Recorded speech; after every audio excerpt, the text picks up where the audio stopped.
Turma do nono ano, nossa última videoaula de hoje, aguardando a turma do nono ano chegar, né? Foi dividida em 4 horários, à tarde. No primeiro horário foi o sexto, o segundo o sétimo, oitavo e agora vocês do nono ano. Espero que vocês cheguem para que a gente possa ter uma aula prazerosa. Ainda bem, já chegaram aí alguns alunos. Coloca aí um ok para mim, se está dando para ouvir o som legal. Por favor, aqueles que puderem, tem um balão aí no final do vídeo. E aí você clica nesse balão e tem os comentários e aí você manda para mim. Oi, Alana, tudo bom? Saudade, hein, mulher? José Eduardo. Dá para ouvir, né, Alana? Você tá mandando aí boa tarde para mim, então acho que dá para você ouvir legal a aula, né? Que bom que a turma do nono ano chegou aí já na quantidade boa de alunos, né? Assim, eu acho que é melhor, né, gente, para a gente assistir as aulas assim, porque assim, lá no canal eu gravo as aulas com antecedência e coloco para vocês, porém a gente não troca assim as informações. E aqui não, aqui se tiverem dúvida, podem perguntar nesse balãozinho aí que a Alana escreveu boa tarde, pergunta alguma dúvida, diz se está entendendo, se não está. E aí a gente pode parar, pode recomeçar quantas vezes for necessário. Então a vantagem da aula online é essa, né? Para me fazer pelo YouTube, pessoal, eu precisaria ter 1.000 inscritos para ser uma live, né? Mas eu não tenho 1.000, então não dá para fazer lá pelo YouTube. Porém, essa mesma aula, quando terminar aqui, eu coloco lá e quem não tem acesso ao Facebook vai poder assistir a aula no YouTube. Agora, ao vivo mesmo, tem que ter a inscrição no Facebook. Bom, nós dividimos a aula, esse capítulo em 3 partes. Primeiro foi negros, segundo foi indígenas e agora as mulheres. Oi, Adson, tudo bom, né? E agora as mulheres. Então essa é a última parte daquele capítulo que nós estamos estudando. A próxima semana já vamos estar dando início a um novo capítulo. O movimento das mulheres no Brasil, né? Quem está aí certamente já pegou o livro, que é esse livro aqui que vocês receberam antes de sairmos em função da pandemia, né? Então, quem pegou o livro, vai para a página 67, 67. Essa é a nossa página. Movimento de mulheres. Lá no início, ele vai falar do capítulo como movimentos de minoria, né? Então, grupos que no nosso Brasil ainda estão com seus direitos violados, com seus direitos negados, que não está tendo a mesma liberdade que outros grupos. Oi, Ingrid, que bom que você veio para a aula, viu? Olha só, o livro, ele vai começar a falar desse movimento de mulheres, porém a gente tem que começar a entender o que é que essas mulheres tanto queriam, né? Qual era assim o principal desejo das mulheres no Brasil. O principal ponto que as mulheres batem é justamente acesso à educação, que elas não tinham, tá? Oi, Eduardo. Acesso à educação que elas não tinham e o direito de votar e ser votada. A República havia sido proclamada e as mulheres queriam participar da República também, porém elas não tinham esse direito. Somada a isso, ainda vem a questão da autossuficiência, do direito da mulher trabalhar, que também não era assegurado pela República, a mulher não tinha esse direito. A Constituição proclamada após a República, a Constituição de 1891, negou o direito à mulher do voto. Mas as mulheres continuaram buscando aí formas de ter o seu direito assegurado. Até que a advogada Mirtes Campos e a professora Leodinda Daltro iniciaram um processo para garantir votar. mesmo elas não tendo direito ao voto, elas compareceram às urnas tentando votar, mas não conseguiram. Com essa negação, elas reagiram fundando em 1910 um partido, que é o Partido Republicano Feminino. E elas começaram a se mobilizar para que pudessem ter visibilidade, para que a sociedade pudesse vê-los, né? Nisso, o Partido Republicano Feminino organizou uma passeata e essa passeata contou com 84 mil mulheres lá no Rio de Janeiro. Então, a partir dessa passeata, por insignificante que as mulheres fossem, mas elas já foram vistas. Eram 84 mil mulheres na cidade do Rio de Janeiro, pedindo o direito ao voto e o direito à educação.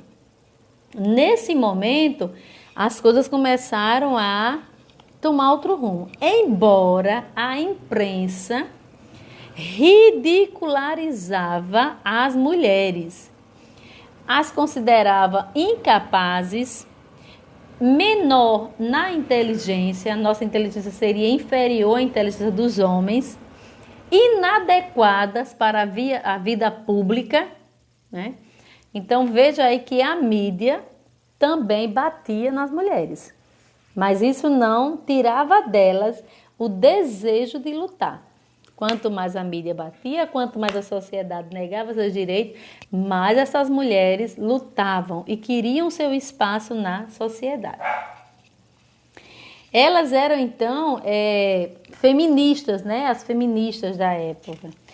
Quando a gente vira a página aí, vocês vão para a página 68, vocês vão ver um texto que fala de Nísia Floresta, né? A nossa potiguar.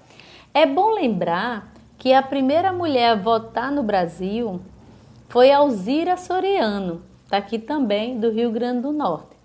Então, o potiguar, as mulheres potiguares sempre tiveram aí um certo destaque nesse cenário de interesse político. Esse texto vai falar um pouco de Nísia Floresta e vai dar destaque a um livro que Nísia escreve em 1832, fazendo denúncias e críticas sobre essa violação dos direitos das mulheres, né? Então tem o texto, vocês vão ler e tem aí a pergunta A e B que eu já quero que vocês, após ler, respondam, que não vai ter dificuldade nenhuma, tá? Mas lembre da importância de Nísia Floresta ao escrever sobre os direitos das mulheres para o Brasil, já que o assunto aqui é no Brasil.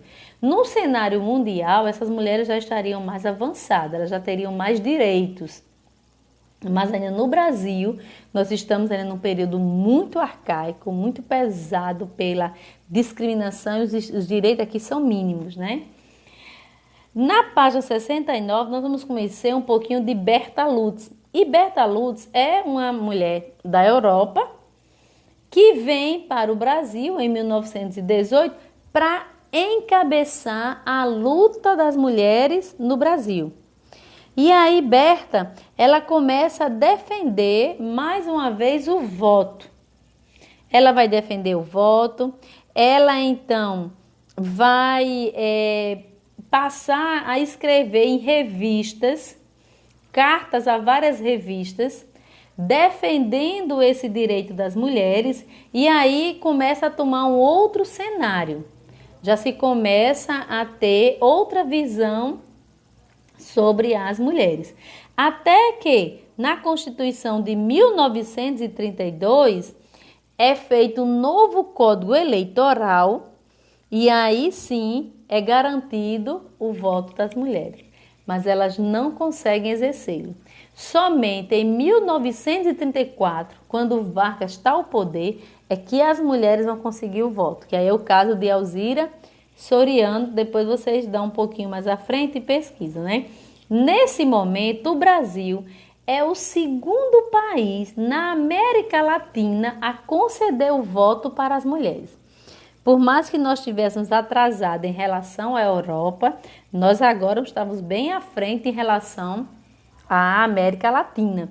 Somente o Equador tinha concedido esse direito. E aí as mulheres conseguiram então o direito de votar e ser votada. Se vamos lembrar que quando as mulheres pedem o direito do voto, não é porque quer ir na urna votar, é porque elas também querem ser candidatas.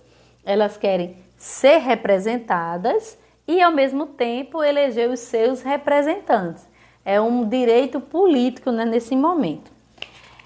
Conquistado esse direito em 1934, nós vamos agora conhecer os anos dourados do Brasil, que vai aí de 1945 a 1960. É o que chamamos de anos dourados. Esses anos dourados trazem revoluções não só para o Brasil, mas também no contexto do próprio continente americano. Muita coisa começa a mudar. Nesse contexto, nós precisamos entender que as mulheres já tinham passado pela Primeira Guerra Mundial e pela Segunda Guerra Mundial. E quando os homens vão para a guerra, são as mulheres que ficam nas suas casas. Então, essas mulheres passam a trabalhar na linha de produção, seja bélica para produção de arma ou indústria, alimentação, fardamento, máscara, o que essa mulher estiver produzindo para contribuir na guerra. Essa mulher também administra o seu lar, porque não tem mais seu esposo, então ela tem que tomar as decisões da casa. E essa mulher, ela ascende um pouco no mercado, porque ela não tinha agora mais tantos homens para serem superiores. As mulheres também tomam lugar de superioridade.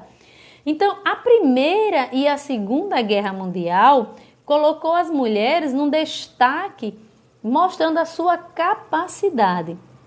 Muitas mulheres se alistam na guerra e vão trabalhar nos hospitais, né? Não na linha de frente da batalha em si, mas numa segunda linha vão trabalhar para a guerra. Então, as mulheres estão aí, deram um passo enorme. A guerra termina e agora os homens querem voltar com as mulheres lá para o fogão, lá para o final da casa, né? E as mulheres disseram, não aceito mais não. Quando vocês não estavam aqui, nós fazíamos tudo e agora vocês voltam e a gente não pode? Não, aí não dá. As mulheres, então, começam a requerer mais participação. E a sociedade, principalmente o mercado consumidor, o sistema capitalista, começa a criar coisas e objetos que possam contribuir com a ascensão dessas mulheres. Um desses é a pílula, né? A pílula, o anticoncepcional, é permitido para o uso das mulheres a partir de 1960. E é um item que vai, então, trazer uma liberdade muito grande para as mulheres, uma revolução no campo do sexo frágil. Porque as mulheres agora, elas vão ter filhos quando elas quiserem ter filhos. Quando elas não quiserem, não vão ter. Elas têm agora o domínio da situação. Então, se elas quiserem o direito de uma relação sexual, mas que não vá para procriar, elas terão esse direito adquirido. Então, a pílula vai dar uma liberdade muito grande para mulheres. O livro de vocês considera até uma revolução sexual. Tirar essa mulher do campo do sexo frágil, né? Um outro destaque que ele dá é para duas grandes escritoras, que é Berta Friedman e Simone de Beauvoir. Simone vai então para a linha de frente e trabalha muito com a questão da moda também. E aí, essas escritoras começam a dizer que nós mulheres aceitamos o machismo deles porque fomos educadas para aceitar. Quando Simone de Beauvoir vai dizer isso, ela está querendo dizer assim, para libertar a mulher é necessário já começar na educação, no princípio, no lar. Fazer com que essa educação machista não seja o domínio da sociedade. E aí as mulheres então começam a encontrar outras saídas.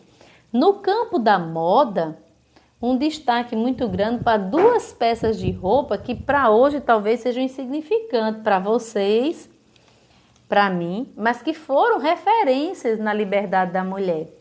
É a calça Saint-Tropez e a mini saia. São 2 itens de moda que só usava quem fosse verdadeiramente audaciosa, quem fosse uma mulher forte. A calça Saint-Tropez, porque permitia mostrar o umbigo. O cós da calça era depois do umbigo. Quando eu lembro que hoje tem umas calças que o zíper é desse tamanho, meu Deus. A Saint-Tropez está lá, está muito cafona, né? Tudo bem, né, gente? Só para lembrar. Mas a mini saia, que era eu acho que hoje é uma midi, né? Porque a mini saia de hoje realmente... A mini saia da época era uma baita de uma revolução. Então, esses 2 itens de moda também asseguraram para a mulher o fim, a luta contra o machismo, né? Embora o machismo dure até os dias de hoje, porque nossa sociedade, principalmente a do Nordeste brasileiro, ela é patriarcal. Ela é marcada por um homem que é o dono da casa, que dita a regra e que a gente obedece. Então, já temos essa sociedade patriarcal. Mas a verdade é que nós, mulheres, conquistamos muitos direitos na sociedade, mas ainda não tanto quanto. Ainda há um campo na sociedade que nós sofremos muitas críticas. O trânsito, por exemplo. Né? O trânsito é um campo que a gente sofre muitas críticas, né? Os homens estão sempre falando que eles sabem dirigir melhor do que nós, mulheres, né?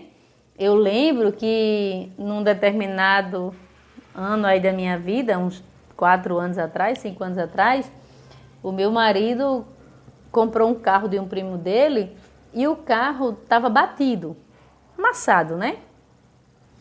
E eu dirigi esse carro e eu dizia para ele que era o melhor carro que ele já tinha comprado aqui para dentro de casa. Aí, por quê? Eu digo, não, porque quando eu estou no trânsito, que eles verem um carro batido e uma loira dirigindo, meu amigo, não fica ninguém por perto. Todos os carros saem da minha frente e eu consigo andar livremente. O carro me dava plena liberdade no trânsito, né? Porque eram 2 coisas que traziam para mim.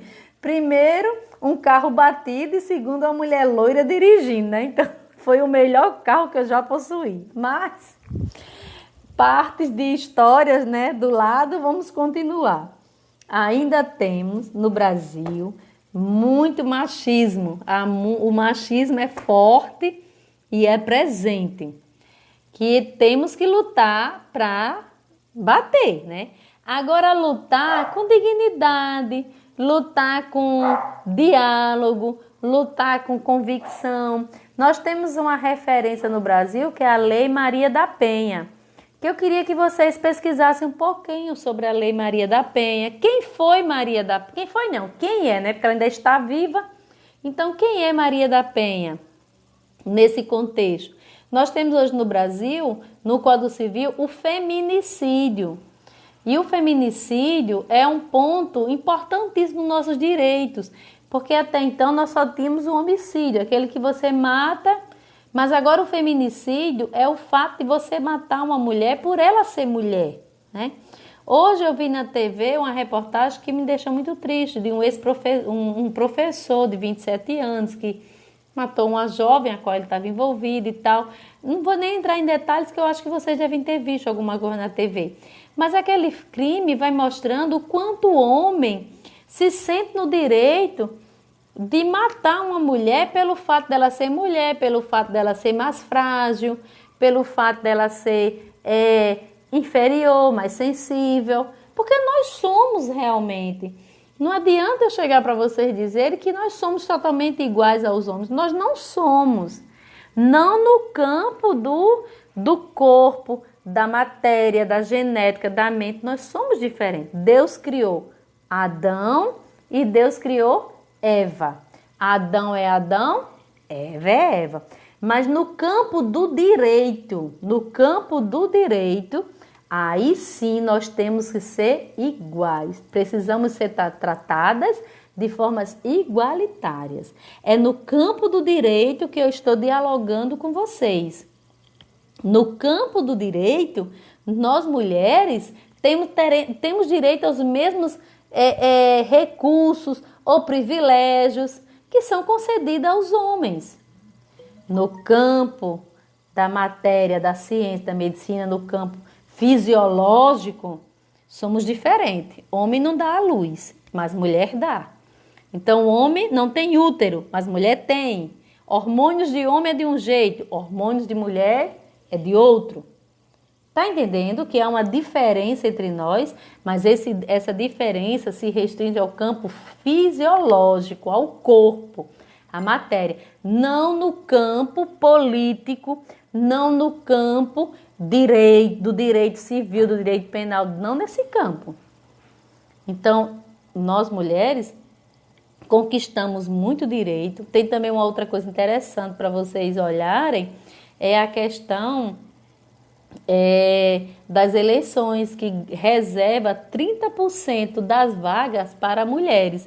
É uma conquista recente nossa, porque ainda se percebe que o número de candidatas mulheres a concorrer a cargo do legislativo é inferior ao número de homens. Isso ocorre porque estamos vindo de uma sociedade republicana em que a mulher lhe foi negado o direito de participar da política por longos anos. E ainda estamos com esse resquício, essa sequela.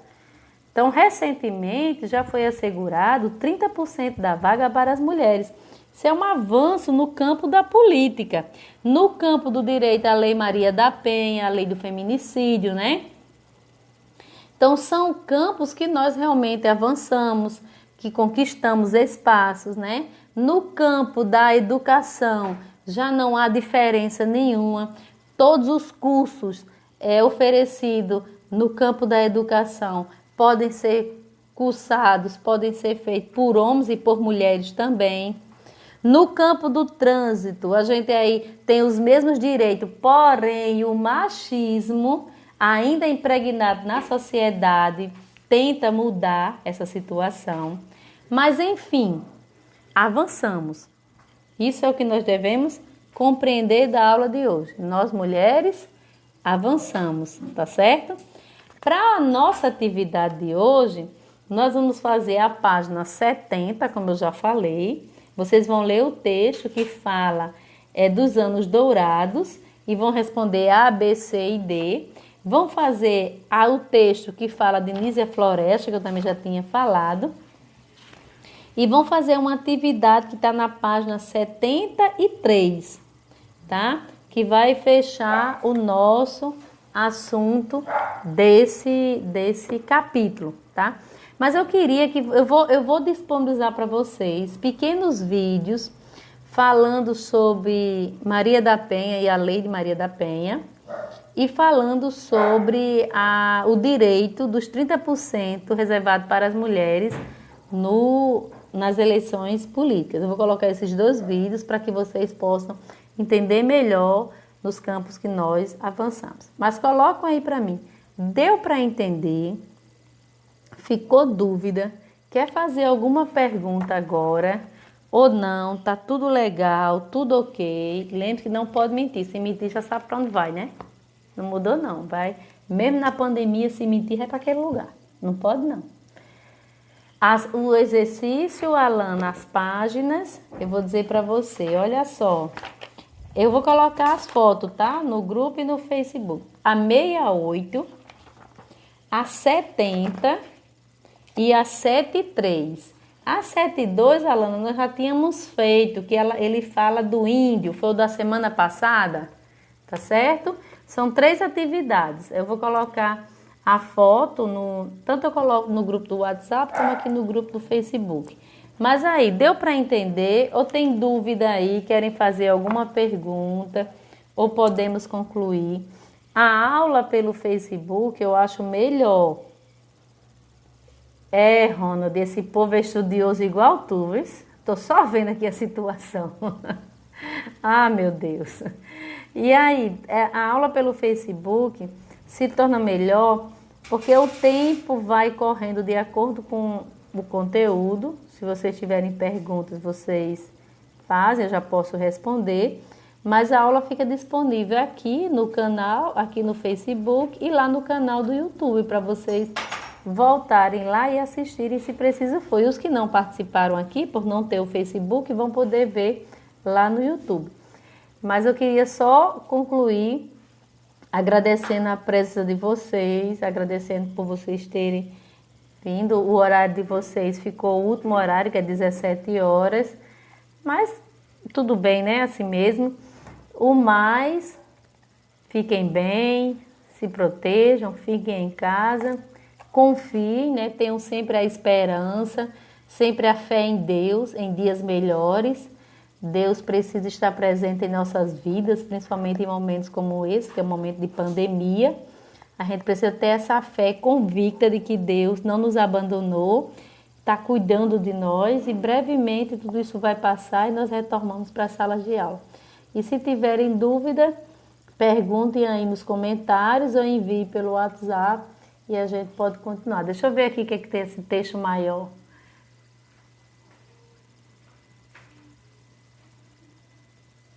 Pois é, olha, o Google Meet, eu vi o aplicativo sim, tá?